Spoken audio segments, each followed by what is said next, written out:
Hi, History Through Film. This is Miss Corey. Welcome to U3-L2 Basics of World War II, Part 1. There's 3 parts, by the way. I know. All right, this is the History Through Film version of it. So if you took my world history class or in my world history class, this slideshow will seem very familiar. I did cut out a few things for History Through Film. Now, your job, you're going to watch this edit puzzle and answer the questions. Questions I will ask you during the video today will be in blue text that I want you to answer directly on the edit puzzle. Of course, if you have questions, please let me know. I know we talked about World War II back in the last unit with A League of Their Own. For that, we kind of just really brushed over the very basics of World War II, as well as focusing a little bit more on like the American home front because the movie was about women playing baseball in World War II and not fighting World War II. So, today and for the next few lessons, we're going to be talking a little bit more in depth about what the heck was happening with World War II and why did it happen. Now, there is so much to talk about with World War II, honest to gosh. Saying if we even scratched the surface is that's like an understatement. Like we won't even get to like any real good information today. But we will be talking about some heavy topics today, by the way. So, what do you remember about World War II? And you don't have to tell me everything you remember. 1 to 3 points is just fine.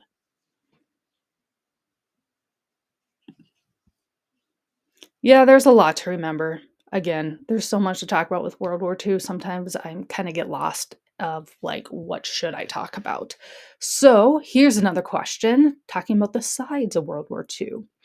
These are a list of all of the countries that were in World War II. Now, there's other countries as well. These were just like the main players.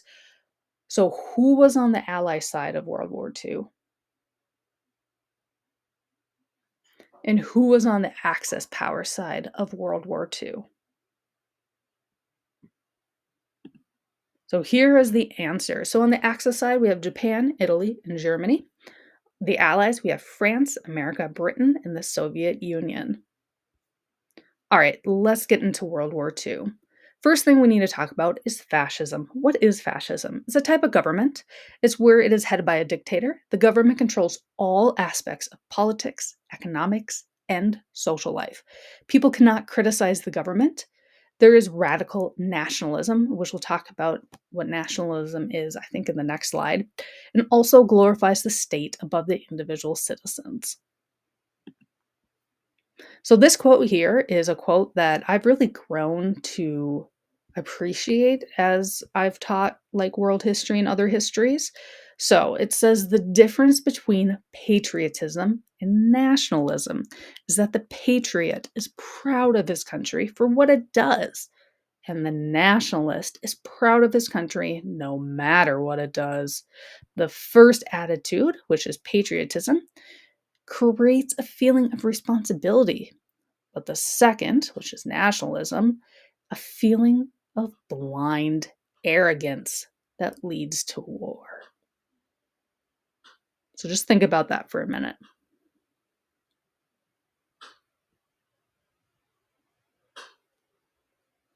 Okay, let's move on. All right, the first place we're going to talk about is Italy. So Italy is this country right here. Benito Mussolini. So he will eventually become the leader of Italy during World War II, but first let's talk about how he got there. So he was a soldier during World War I, which I totally don't talk about World War I in history through film. So sorry if you didn't learn about World War I in the past. Italy is in a very big economic depression after World War I. He started advocating for a dictatorship. So he would go across Italy, travel, make speeches. With those speeches, he gained popularity among the dissatisfied Italians who were suffering from the Depression. So during his speeches slash rallies, he really showed this theatrical show of display. He had this dramatic body language. He would have contradictory statements. So he would say one thing, and then like a few sentences later, he would say something totally different that is like contradicts what he just first said. He also displayed his mood, so he showed a lot of emotions. He promised a lot of empty promises and lies. He used vivid metaphors and symbolism. A lot of that symbolism was back to the ancient Roman symbolism. So, In my world history class, I do show like a little clip of him speaking. I won't for you guys here. But yeah, he's very like theatrical. So he becomes Italy's leader in 1922, and he stopped the criticism of the Catholic Church under his power. He also had unrestricted police authority. So anything he told the police to do, the police did. He had no one to stop him. He also outlawed political parties. He had control over the media, and he became allies with Germany. So here's a good question. There's a lot of confusion between communism and fascism. And I think that's still true today. So I like this little bubble because it's kind of overly simplified, but it gives a nice visual. So communism and fascism are pretty different from each other. So in communism, there's economic equality, there's classless society. So there's no lower, middle, upper class. Everyone is the same. Also opposes private enterprises. So all like businesses and stuff is not private owned, it is government owned. Fascism, on the other hand, has national glory, has very rigid class roles set by the dictator, and also supports private enterprises.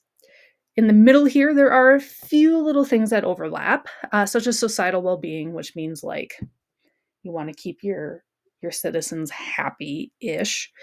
Also, anti-democratic, meaning that citizens cannot vote for their leaders, and state control of resources. All right, let's talk about Germany, pretty much the main player in World War II. So, the Treaty of Versailles. The Treaty of Versailles is a document outlining Germany's surrender for World War One. So, in World War One, I know I didn't talk about it, but Germany lost in World War One. So, in order to surrender, they had to sign this document. And part of this document was something called the War Guilt Clause. And in the War Guilt Clause, there's a bunch of things that Germany had to agree to. I'm just highlighting three of the things here. The first is that Germany had to pay reparations, kind of like a fine, of 122 billion marks. So, marks is their currency. Germany had to reduce their military to 100,000 men, and they also had to demilitarize around the Rhine River. So the Rhine River is the river that runs between the border of France and Germany. I will show you that to you on a map in just a few slides from now. So Germany breaks the Treaty of Versailles in 1935. They build an army of about 500,000 soldiers. So remember, they were only supposed to have 100,000. Now they have 500,000. France, Great Britain, and Italy, they all see what Germany is doing. They condemn Germany. They're like, hey, Germany, what the heck are you up to? But they don't do anything. There are no consequences for Germany. The reason for that is because the rest of the world, including Germany, is dealing with the Great Depression, and they simply just don't have the resources to deal with Germany. So, back up real quick. What was the Great Depression? So, most of you have gone through like US history. So, what do you remember about the Great Depression?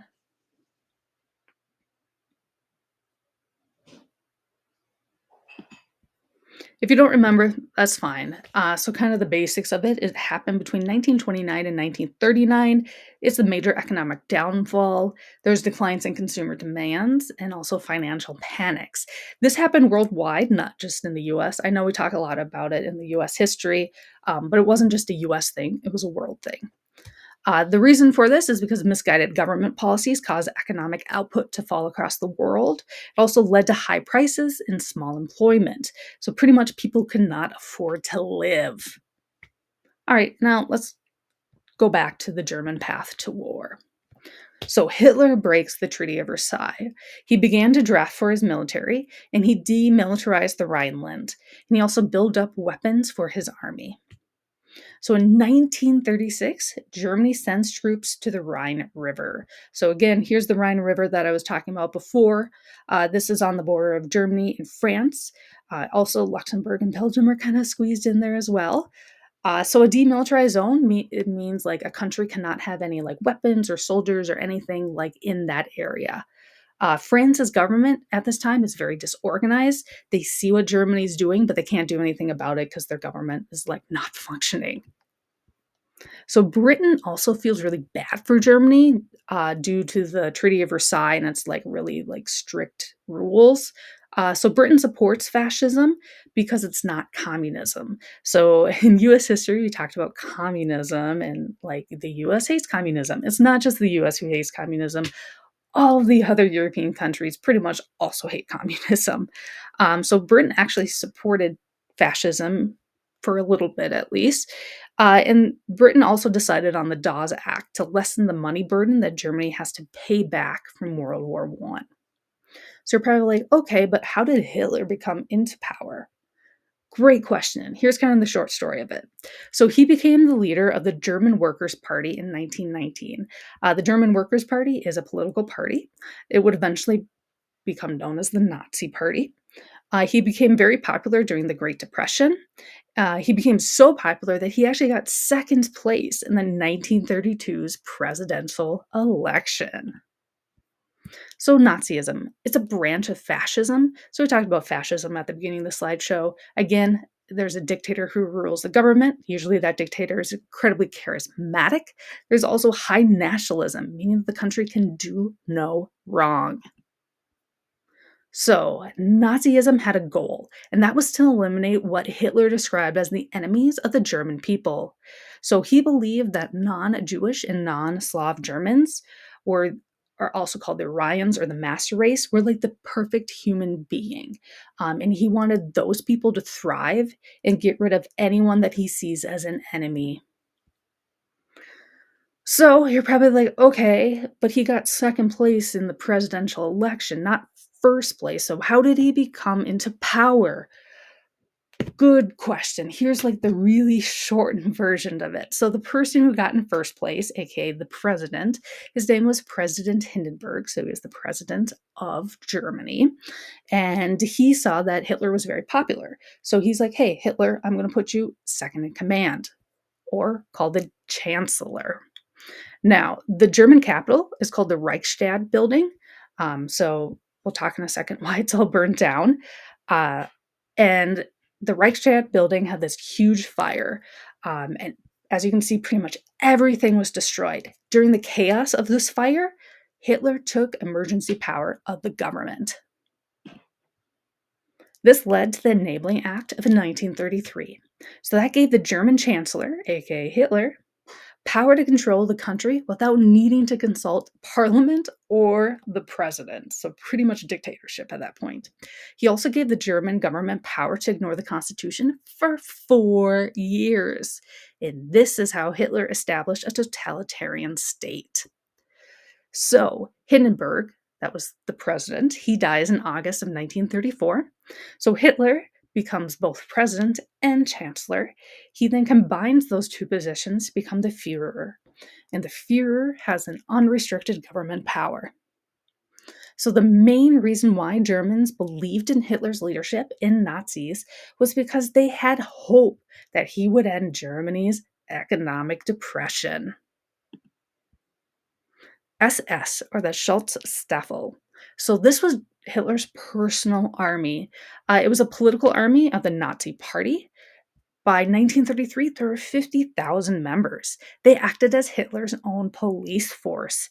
It was separate from the German army, but they were trained just like an army would.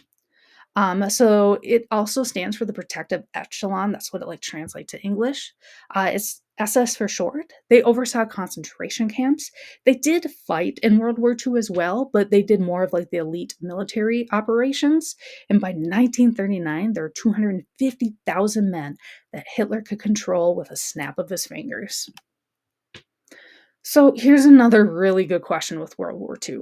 Why did Hitler hate the Jewish people? Wow, that is a really complicated question. And I tried my best to answer it in a slideshow. So, Jewish people have been blamed for false conspiracies since Christianity began, and even before then, even going back into the Egyptian days, to be honest. So, some of these false conspiracies were like they didn't accept the Christian God's word, that they were causing plagues, they secretly wanted to dominate the world. So in the Middle Ages, Jewish people couldn't own land or have public office. So this forced a lot of the Jewish people to make a living off of banking and money loaning. There was also the rise of anti-Semitism, which is the biased hatred towards the Jewish people. In the 1800s, Europeans saw Jewish people not as a religion, but as a race of people. So they believed that people born of like Jewish descent could convert to Christianity, but they could never get rid of their quote unquote Jewish blood. So Hitler blamed the Jews for the loss of World War I as well, because he thought that the Jews were profiting off of World War I. And he also thought that the Jews wanted to overthrow the government. So in 1933, Germany had a population of 522,000 Jewish people. But by 1939, 304,000 of those German Jews left Germany. In 1939 to 1941, laws were passed that Jews could not work in the country any longer. This also led to the Nuremberg Laws. So the Nuremberg Laws were first established in September of 1935 and excluded Jews from German citizenship. It also forbade marriages between Jews and Germans. So November 7th, 1938, there was this Jewish teenager. His name was Herschel Grinspan. This is him right here. And he was visiting his uncle in Paris. He got a postcard in Paris saying that his dad, who was still back in Germany, was deported to Poland for being Jewish. His dad had lived in Germany for 27 years, and his dad got sent to Poland and then was sent to a concentration camp. So Herschel was angry at this, and he was seeking revenge. So Herschel Grinspan shot a German officer living in Paris. The German SS leaders were incredibly angry at this, and this led to something called the Kristallnacht. So Kristallnacht means the night of broken glass. That happened November 9th, 1938. That's where Nazi SS officers smashed all the windows of Jewish homes, businesses, and synagogues. They also murdered 100 Jews in cold blood and sent 30,000 Jews to concentration camps. So here's some pictures of Kristallnacht. So you can see here, look in this guy's face. He's just devastated. Look at all this glass. Everything is just broken. You can see the inside's broken. All of like the, objects in the stores are gone. Here's a photo of the action happening. So you can see an SS officer right here. He's breaking the glass. So here is a primary source quote from someone who was there at Kristallnacht. He says, "All the things for which my parents had worked for 18 long years were destroyed in less than 10 minutes. Piles of valuable glasses, expensive furniture, linens. In short, everything was destroyed. The Nazis left us yelling, 'Don't try to leave this house. We'll soon be back again and take you to a concentration camp to be shot.'" So in 1941, Jews were also required to wear the Star of David to ID themselves. So you can see it right here. Some of them had armbands, some of them would sew them onto their clothes. 1941 also was the start of the Jewish ghettos. So a ghetto is a poor part of the city where minorities were forced to live. So here's a map of some of the ghettos, especially in Poland and parts of Germany. Here is a photo of the inside of what the ghetto would look like. So these ladies here, you can see that they all have to wear the stars. Here's what a ghetto looks like. You can see it's just kind of building after building after building. There's really no green space. It's pretty much all concrete and brick. You can see there's gates. There's officers standing guard. Here's a market of what the ghetto would look like. You can see there's not a whole lot being sold, but there's a whole lot of people. And here's the inside of one of the homes. So you can see the home is literally falling apart. There's brick and like debris falling off the walls. You can see it's cluttered, it's cramped. Look at her blanket. It's dirty. The bed frame looks like it's moldy or dirty or who knows what. All right, so today we learned about fascism, Benito Mussolini, Francisco Franco, actually we skipped over him, the Great Depression, Adolf Hitler, Nazism/Nazi, Orion, Kristallnacht, and Ghetto. Next up, you're going to watch U3-L3, Basics of World War II, Part 2. That's another of one of my ed puzzles. If you have questions, comments, or want to learn more, please let me know. I'm more than happy to answer those emails. Thanks for watching. Bye.